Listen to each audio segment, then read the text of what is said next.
Hi నమస్తే welcome to red TV నేను మీ ప్రత్యూష. ఈ మధ్య కాలంలో సినిమాలపై రాజకీయ ప్రభావం ఎక్కువగా చూపుతుంది.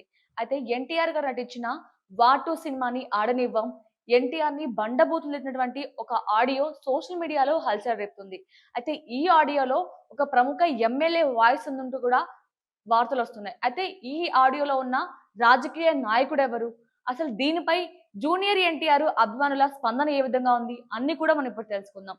అయితే అనంతపురం జిల్లాలోని రాజకీయాల్లో హీట్ పెరిగింది. ఈ ఆడియో రిలీజ్ అవ్వడంతో ఈ ఆడియోలో ఏముందంటే వార్ టూ సినిమాని ఆడనివ్వం, అలాగే జూనియర్ ఎన్టీఆర్ గారిని బండబూతులు తిడుతున్నటువంటి ఒక ఆడియో, అలాగే ఇందులో రీసెంట్ గా నారా లోకేష్ గారు చేసిన కామెంట్స్ పైన వివరిస్తూ కూడా ఈ ఆడియోలో ఉండడంతో చర్చనీయాంశంగా మారింది. అయితే ఈ ఆడియోలో వాయిస్ ఎవరిదైతే దగ్గుబాటి ప్రసాద్ ఉందంటూ కూడా బయట చర్చలొస్తున్నాయి. అలాగే వార్తలు రావడంతో ఇది చర్చనీయాంశంగా మారింది. అయితే దీనిపైన స్పందిస్తూ దగ్గుబాటి ప్రసాద్ గారు గూడా ఒక మీడియా ముఖంగా ఒక వీడియో గూడా రిలీజ్ చేయడం జరిగింది. అయితే అదేంటంటే, నాకు నందమూరి ఫ్యామిలీ పట్ల నాకు ఎంత అభిమానం ఉందో ఆయన చెప్పారనమాట. అలాగే ఆయనకి సీనియర్ ఎన్టీఆర్ గారన్నా, జూనియర్ ఎన్టీఆర్ అన్నా గూడా, అలాగే బాలకృష్ణ గారన్నా గూడా ఎంతో అభిమానం. అలాగే నేను వాళ్ళ సినిమాల్ని ఎంతో ఇష్టంగా చూస్తాను. అలాంటిది నేను ఎన్టీఆర్ గారిని తిడతానా? ఇలాంటి ఆడియో చేస్తానా? అంటూ గూడా ఆయన చెప్పుకొచ్చారనమాట. అయితే మనం ఈ సినిమా గురించి చూసినట్లయితే, ఈ సినిమా రిలీజ్ కాకముందునే అంటే 'వార్ 2' సినిమా రిలీజ్ కాకముందే దీనిపైన చాలా అంటే చాలా గొడవలొచ్చాయి. చాలా కాంట్రోవర్సీ నడిచిందనమాట రాజకీయాల విధంగానే. అదేంటంటే మనం చూసాం నారా లోకేష్ గారు అదే రోజు రిలీజ్ అయినటువంటి 'కూలీ' సినిమాని సపోర్ట్ చేస్తూ, మాకు రజనీకాంత్ గారు చాలా సపోర్ట్ చేశారు. సో, ఆయనకి మనం సపోర్ట్ చేస్తూ, నా తరపు నుంచి ఈ సినిమాని ఆదరించండి అంటూ కూడా ఆయన అనే విధంగా ఆయన ఒక ట్వీట్ చేయడం జరిగింది. దీంతో జూనియర్ ఎన్టీఆర్ గారి ఫ్యాన్స్ అందరూ కూడా దీన్ని విమర్శించడం జరిగింది. అదే సేమ్ టైమ్ ఇటు టీడీపీ పార్టీ నుంచి నారా లోకేష్ గారు 'కూలీ' సినిమాని సపోర్ట్ చేయడంతో ఇటు వైఎస్ఆర్‌సీపీ పార్టీ కూడా రంగంలో దిగిందనమాట.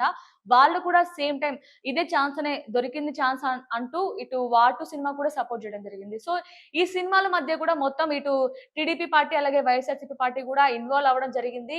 సినిమాల పైన వీటి రాజకీయ ప్రభావం కూడా చూపడం జరిగింది. అయితే ఇప్పుడు రీసెంట్‌గా సోషల్ మీడియాలో మొత్తం కూడా హల్చల్ సృష్టిస్తున్న ఈ ఆడియో గురించి అయితే చర్చనీయాంశంగా మారిందనమాట. అయితే ఈ ఆడియో కూడా ఆయన ఆయన స్పందించడం జరిగింది. అలాగే ఇంకొక మెయిన్ న్యూస్ ఏంటంటే, ఆయన చెప్పడం జరిగిందనమాట. అంటే ఈ ఆడియోకి నాకు ఎటువంటి సంబంధం లేదు. ఇదంతా కూడా గత 16 నెలలుగా అర్బన్ నియోజకవర్గాలు చేస్తున్న కుట్రే అంటూ కూడా ఆయన చెప్పుకొచ్చారనమాట. ఇదంతా కూడా తేలనుంది రాబోయే రోజుల్లో కూడా. నేనసలు నాకసలు ఈ ఆడియోకి నాకు ఎటువంటి సంబంధం లేదు. ఇదంతా కూడా చాలా కుట్ర జరుగుతుంది. రాజకీయ కుట్ర అంటూ కూడా చెప్పుకొచ్చారు. అయితే అదే విధంగా ఆయన ఆయన ఇన్వాల్వ్‌మెంట్ లేకపోయినప్పటికీ అంటే నాకు ఈ ఆడియోకి సంబంధం లేనని చెప్పినప్పటికీ ఆయన ఎన్టీఆర్ గారి ఫ్యాన్స్‌కి క్షమాపణ కూడా కోరారనమాట. అంటే ఇందులో నా ఇన్వాల్వ్‌మెంట్ లేకపోయినా నా పేరు ప్రస్తావించబడింది కాబట్టి నేను అభిమానులందరిని కూడా ఎవరైనా నొచ్చుకొని ఉంటే నా నుంచి క్షమాపణ కోరుతున్నానంటూ కూడా ఆయన ఒక వీడియో రిలీజ్ చేయడం జరిగింది. దీనివల్ల ఆయన స్పందించక పోకముందు ఒకలా జరిగింది. అలాగే స్పందించిన తర్వాత కూడా ఇప్పుడు ఈ న్యూస్ అయితే మలుపు తిరిగిందనే చెప్పొచ్చు. ఇదంతా ఒక ఎత్తైతే మనం చూసాం రీసెంట్‌గా ఇదే సినిమా కాదు, దీనికి ముందొచ్చిన 'హరిహర వీరమల్లు' సినిమా పైన కూడా ఇదే జరిగింది. రాజకీయ ప్రభావం.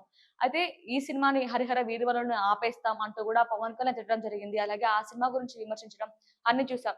అయితే ఆయనని చేశారు. ఇప్పుడు ఎన్టీఆర్ గారిని కూడా విమర్శిస్తున్నారు.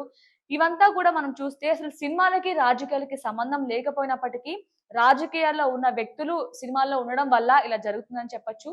అయితే ఈ సంఘటన గురించి ఇప్పుడు ఈ ఆడియో గురించి కూడా పోలీసులు ఇన్వెస్టిగేషన్ స్టార్ట్ చేశారు. అలాగే ఆయన కూడా దగ్గుపాటి ప్రసాద్ గారు కూడా స్పందించి పోలీసులకు నేను కూడా అంటే కేస్ పెట్టాను. ఇంకా ఇన్వెస్టిగేషన్ జరుగుతుంది. రాబోయే రోజుల్లో ఇందులో ఏది నిజానిజాలని కూడా తెలియబోతుందంటూ కూడా ఆయన చెప్పుకొచ్చారు. మరి చూద్దాం రాబోయే రోజుల్లో ఎలాంటి న్యూస్ వస్తుందో. అంటే నిజంగానే ఆయన ప్రసాద్ గారి వాయిస్ ఉందా? లేదంటే ఇది నిజంగానే ఆయన చెప్పినట్లు ఎవరైనా కుట్ర అనేది కూడా మనం చూద్దాం. Thank you so much for watching.